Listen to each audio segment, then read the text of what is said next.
All right. In this session, we'll be working through NeetCode150, and today's problem is twosum from the arrays and hashing category. So the problem statement is, given an array of integers nums and an integer target, return the indices I and j such that nums of I plus nums of j equals target, and such that the indices I and j are not equal. You may assume that every input has exactly one pair of indices I and j that satisfy that condition. Return the answer with the smaller index first. Okay, so we have this example 1, and we are given inputs nums and target, where nums is this list of integers 3, 4, 5, and 6, and the target is 7. As we iterate through the elements in the list, we see that 3 plus 4 is equal to 7. So we want to return the indices of 3 and 4, which happen to be 0 and 1. 0 comes first because it's a smaller index, and we return that in a list. In example 2, we have nums be a list of 4, 5, and 6, and the target is 10. In this case, 4 plus 6 is 10, which means that we return the indices 0 and 2. Finally, in example 3, we have nums be a list of 5 and 5, and the target is 10. 5 plus 5 is 10, so we return the indices 0 and 1 in this list. So let's just walk through step by step before we start programming to see how we're going to approach this problem. So let's say we're iterating through 3 first. The question we should be asking ourselves is, have we seen a number such that that number plus 3 is equal to 7? In this case, we haven't seen any numbers prior to 3, so that would just be nothing plus 3, which is not 7, so that wouldn't be the answer. But at this point, we have visited 3, so we can imagine that we've seen 3. Now, we go to 4, and we ask ourselves, is there a number 3 such that when added to 4 is equal to 7? In this case, we have seen a 3 before, and so we can return the index of 3 and the index of 4 in that list. And the same is true for examples 2 and 3. When we go to 4 here, there's nothing that we've seen such that when added to 4 is 10. When we go to 5, we'd be asking ourselves, is there a 5 that we've seen before? There isn't. But when we get to 6, the complement that we need is a 4, and we have seen a 4. So we can return the index of 4 and the index of 6. Finally, for this, is there a 5 that we've seen? No, there isn't. When we get to the second 5, is there a 5? And there is. So we can return the indices of those. So it is important to keep track of the elements that we've seen before. I think that the tricky part is how we do that so that the solution is performant from a time and space complexity. All right, let's get to programming then. The first thing we want to do is we want to iterate through these values in our nums input to see to audit their value and to dynamically compute what the complement is that we need in order to add up to the target.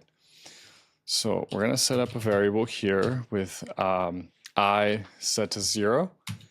And then we're going to do for I in range of len of nums, if I can type. And then we're gonna set up another variable, val is nums of I.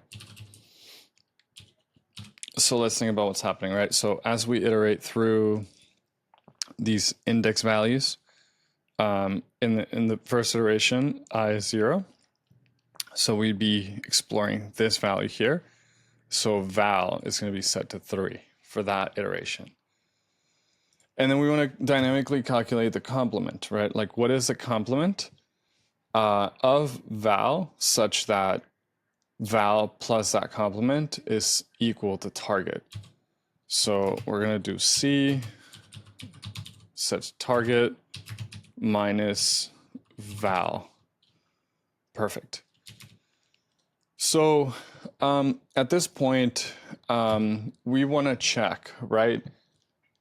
Have we come across a value C such that C plus value is equal to target? And so we want to persist the values that we've visited or that we've seen so that we can compare against. And we're going to set up a variable called complement, and we're going to set that to an empty dictionary.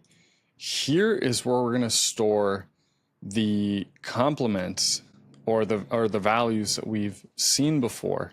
And the trick here is how we store them, right? So we're going to store the value first as the key and the index as the value, right? So this is a key value pair.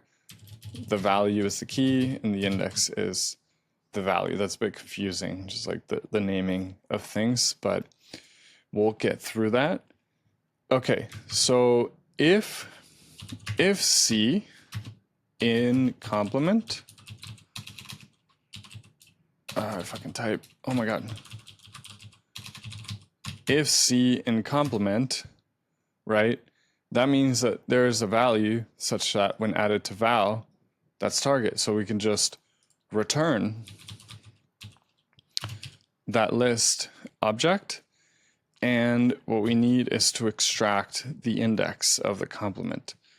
So we're going to do complement of C and I, right? Because I would be the second index in the list. And because the complement is a value that we've visited before, that would have the smaller index by definition. So we can just arrange it like that. But one thing that's important here is that we're assuming that this complement dictionary is being populated. We need to populate that complement. So in the event that C is not in complement, meaning the value that we are visiting right now does not have a complement to add up to target, then we want to store that value in our complement dictionary. So what we're going to do is else. We're going to do complement of val is equal to I, right? So this is the key and this is the value. And I think this should work. So let's go ahead and run it. It passed both test cases there, which is awesome. Submit. And the answer successfully complete the problem. Awesome. Let's go ahead and check all submissions here and see the complexity analysis for our solution. So this has a time complexity of O of n and a space complexity of O n as well, which means that this solution is performant and it is optimal for this problem. Well, that was it for this one. Thanks for hanging out, and I'll see you in the next one.